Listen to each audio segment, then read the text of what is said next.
Good afternoon, everyone. Today is Wednesday, April the 8th, 2015. Today we're going to be hearing the Health Committee.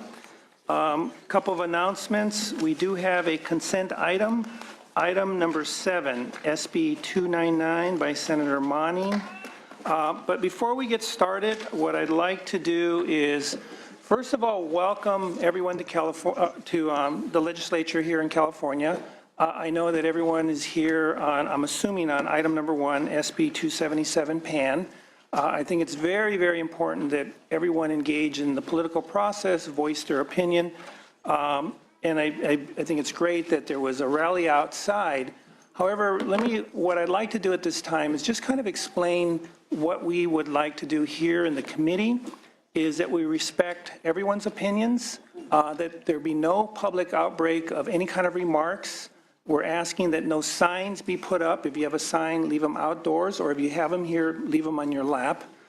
Normally, this committee, the way we run it, because we have quite a bit of what we call a bill activity, we limit the testimony to just 3 individuals on support, 3 individuals in opposition, and we limit it to 3 minutes per presenter. Because I believe this is going to be is a much more controversial issue, I am going to be extending that time, and we're going to be doing 20 minutes of support and an equal amount of time, 20 minutes in opposition. What I'm going to ask on either side, the proponents or the opponents, to determine who is going to be speaking on behalf and who will be making comments. Also, what we are going to be doing is we will be allowing public comment. So I anticipate that there will be a lot of individuals that will want to come up and speak, but what I'd like to ask is that everyone who comes up for public comment, please only state your name and your position. You know, you can say where you're from and who you represent and whether you support the bill or oppose the bill. I believe 20 minutes will give a significant amount of time for both sides to bring up all the issues that need to be covered. Also, we're going to be, of course, the members will be asking questions. The members will probably ask questions that maybe they didn't hear an answer to. The other thing I'm going to ask is those individuals at that time who are up here to only respond if called upon, so that this way we can try to keep it as evenly as possible and give each side equal opportunity to speak. So we are going to go in special order 1 first, but before we do that, I believe we have established a quorum, so let's go ahead and call the roll. Hernandez? Here. Hernandez here. Nguyen? Here. Nguyen here. Hall?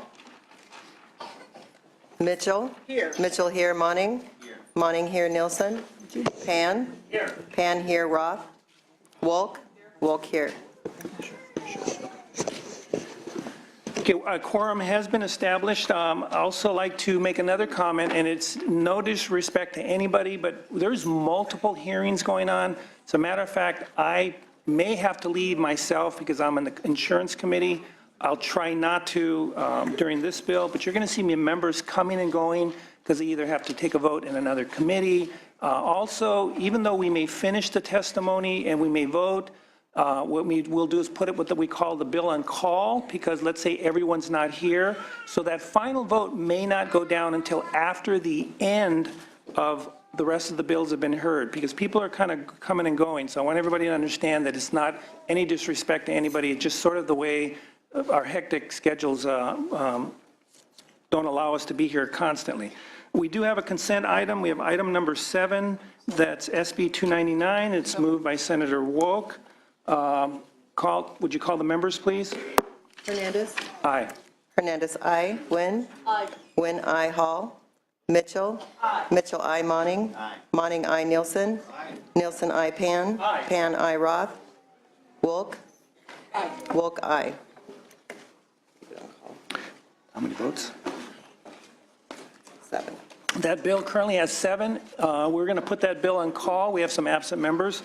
So with that, we are going to move to item number 1, SB 277, PAN, public health vaccinations.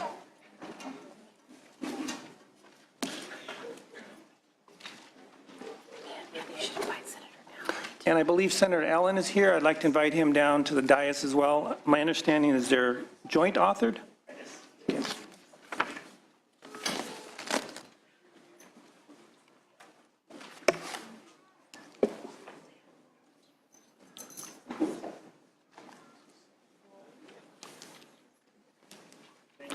Good afternoon and welcome.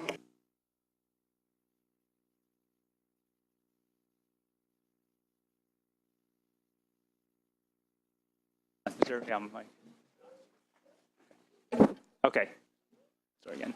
All right. Well, good afternoon, Senator Chair, Senators. Senator Allen and I are pleased to present SB 277. SB 277 is a bill that protects children and the public from preventable contagions by abolishing the personal belief exemption to legally required vaccinations for enrollment in school. SB 277 also empowers parents by requiring schools to provide immunization rates for their child's school at enrollment. As this bill will also be heard in the Education and Judiciary Committees, our remarks today will be focused on the public's interest in protecting public health and safety engendered in this bill. Vaccines are one of the greatest health achievements of mankind. CDC lists immunizations as one of the 10 great public health achievements that have resulted in adding 25 years to the life expectancy for Americans. The World Health Organization describes vaccination as second only to clean water in reducing the burden of infectious disease. In fact, vaccinations have prevented more than 21 million hospitalizations and 732,000 deaths among children born in the last 20 years. Vaccines are safe and efficacious. The Institute of Medicine, which is part of the National Academy of Sciences, examined the research and data on vaccine safety. In fact, I have copies of the reports here, and basically concluded that vaccines do not, MMR does not cause autism. Vaccines are not related to SIDS or to immune dysfunction. And in fact, there is no evidence, quote, no evidence of major safety concerns associated with adherence to the childhood immunization schedule, unquote. In addition, the Cochrane Collaboration, which is a global independent network of health experts that analyzes research for evidence-based medicine, did a study where they examined 5 randomized controlled trials, 1 controlled clinical trial, 27 cohort studies, 17 case control studies, 5 time series trials, 1 case crossover trial, 2 ecological studies, 6 self-controlled case series studies involving in all about 14,700,000 children, and assessing the safety and efficacy of the MMR vaccine, and showed that there is no scientific evidence that suggests that the MMR is associated with autism, asthma, leukemia, hay fever, type 1 diabetes, gait disturbance, Crohn's disease, demyelinating diseases, or bacterial viral infections. I want to repeat that. There's no scientific evidence to suggest that MMR is associated with autism, asthma, leukemia, hay fever, type 1 diabetes, gait disturbance, Crohn's disease, demyelinating disease, or bacterial viral infections. And these findings are also supported by the World Health Organization, the European Union, Centers for Disease Control, the American Medical Association, and other leading medical, scientific, and public health organizations in the United States and across the world.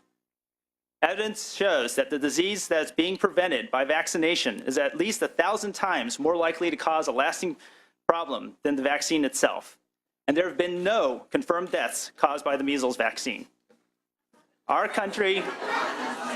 Excuse me, please, if we can keep any comments down, that's what I'm asking the audience to do, just out of respect. Our country takes vaccine safety very seriously, and extraordinary efforts are made to identify true vaccine injuries and to prevent them. Vaccine efficacy is not only the result of direct protection from receiving the vaccine, but the protection afforded when a sufficient percentage of people are vaccinated, 95% for measles, to prevent the disease from spreading throughout the community. And that is why every state in the United States, including California, has passed laws requiring vaccination for school entry to protect our children and the community. However, recent events, such as the measles outbreak that began in Disneyland last December, has proved that our community immunity is waning to dangerously low levels, to over a decade of increasing use of the personal belief exemption in too many schools. Just for example, back in 2008, an unvaccinated child was infected with measles in Switzerland and brought it back to San Diego, where the measles spread to 11 other unvaccinated children. However, in that case, the disease did not spread further because there were sufficient vaccinated people in the immediate community to prevent further spread. However, recent events have shown that California is losing this protection as the number and size of places with significant numbers of unvaccinated people in the state has grown every year. The pertussis outbreak in 2010 infected over 9,000 people, hospitalized 809, and killed 10 infants. And this year, the Disneyland measles outbreak infected 134 Californians, as well as other people across the United States and in Canada and Mexico, and also included 15 infants who were too young to be immunized here in California, and hospitalized at least 20 people. And both of them, research studies have shown, have been linked to communities with low vaccination rates and high use of personal belief exemptions. This is the proof of why SB 277 is necessary to protect the public from vaccine-preventable contagions. Let me be clear, SB 277 does not mandate vaccinations, but that choice requires responsibility. And we have the responsibility to protect all children attending school by requiring vaccination when children go attend school with other children. Thank you, and I'd like to now pass this on to my co-author, joint author, Senator Ben Allen. Thank you. Thank you, Senator Pan, and thank you to the committee. And I also just want to thank everyone for being here today. Everyone who's contacted me in my office, my colleagues. I just want to say that this has been, I've certainly learned a lot from the process. It makes me feel grateful to be in a country where we can make these kinds of difficult decisions in an orderly manner that respects process, that respects people. And I just want to say that I really do thank everyone for being here and for your engagement, no matter what side of the issue you are on. I also want to say that the Health Committee staff has been busy addressing and answering questions from all over the state and all over the nation, indeed. So I want to acknowledge their hard work in making this process a good one. It is a good one. It is a good one. So today I also stand here before you to ask for you to vote for SB 277. And part of my personal story for being here is the story of my father, who contracted polio as a little boy before the vaccine became widely available. And he's my hero. He's lived an incredibly fulfilling, engaging, wonderful life.